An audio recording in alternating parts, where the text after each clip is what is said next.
that organizational structures can be used to circumvent the information processing limitations of individuals associated with bounded rationality.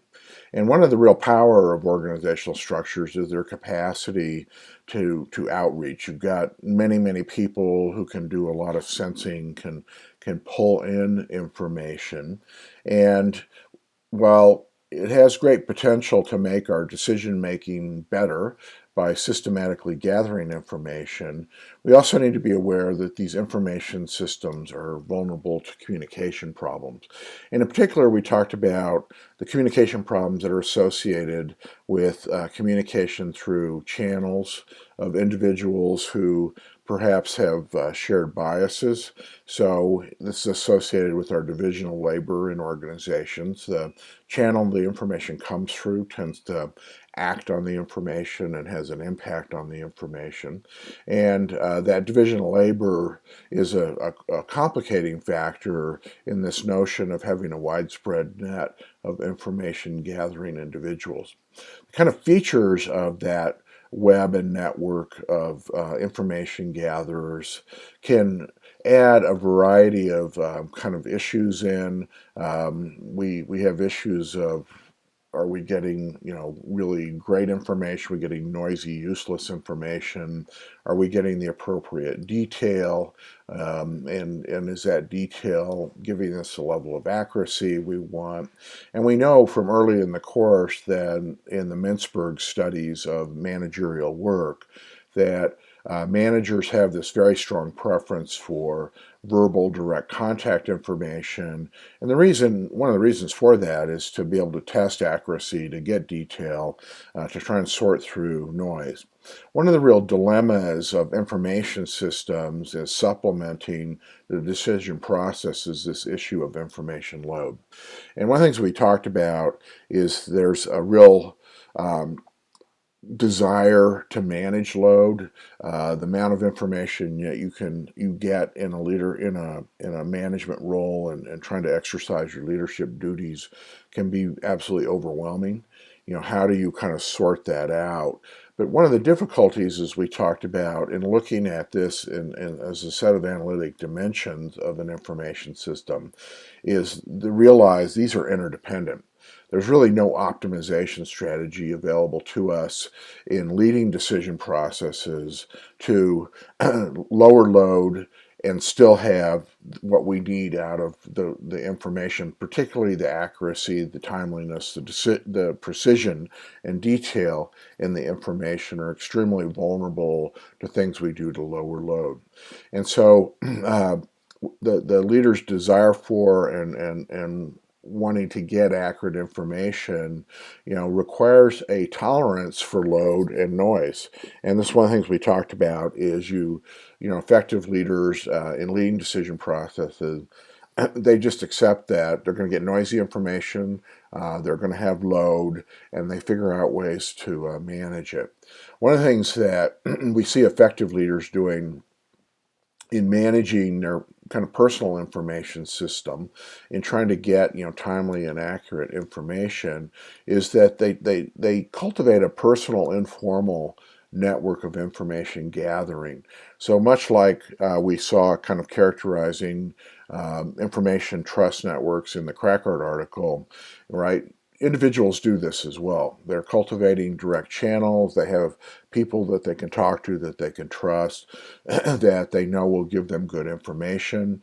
They're careful about scapegoating and vertical relationships so that they don't cut off information flows. You want people to be open with you. And so, punishing them for delivering bad news ensures you won't get bad news. You probably want the bad news, right? You want the information, and you don't want to be Harding Lawrence isolated in Braniff headquarters, with the company falling apart underneath you or your area of responsibility, things happening that you need to know. The other piece of this is the active participation in the informal system of social relationships in the company. Effective leaders are socially involved, and it's another burden. It's another load factor. It's more time out of your work week, but you get really access to invaluable information through this system of social relationships, and it's important, not as we talked about previously, symbolically to be involved. It's also a good access to information, and effective leaders take advantage of that and are building out these personal information networks. And as we talked about, as we concluded the topic, again, all of this is more burden, but it's burden that really adds to your effectiveness as a leader. And there are, other things where you're going to have to make cuts to optimize your time.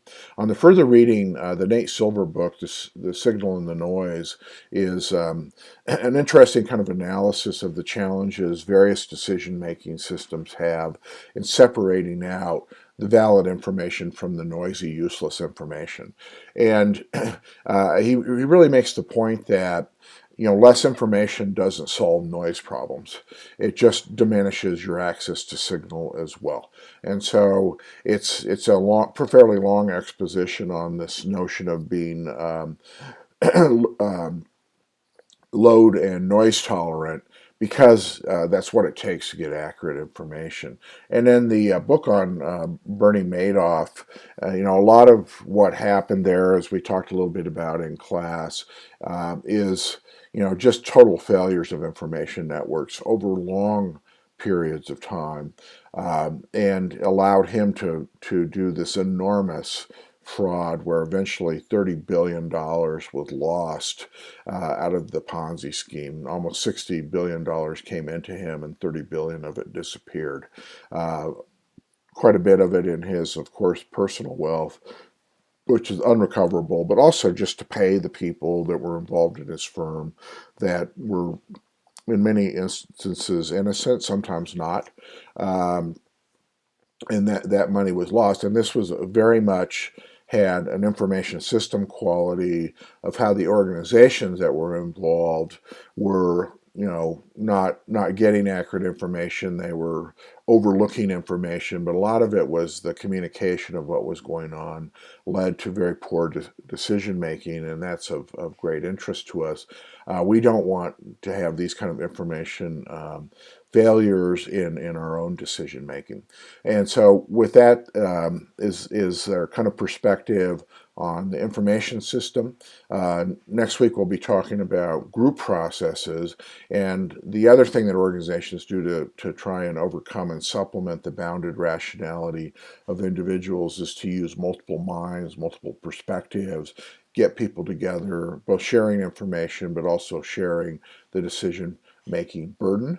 And it's a very prominent feature of our organizations, of management life, and effectively managing group processes, groups in organization is an important factor in making in the leading of effective decision making in organizations.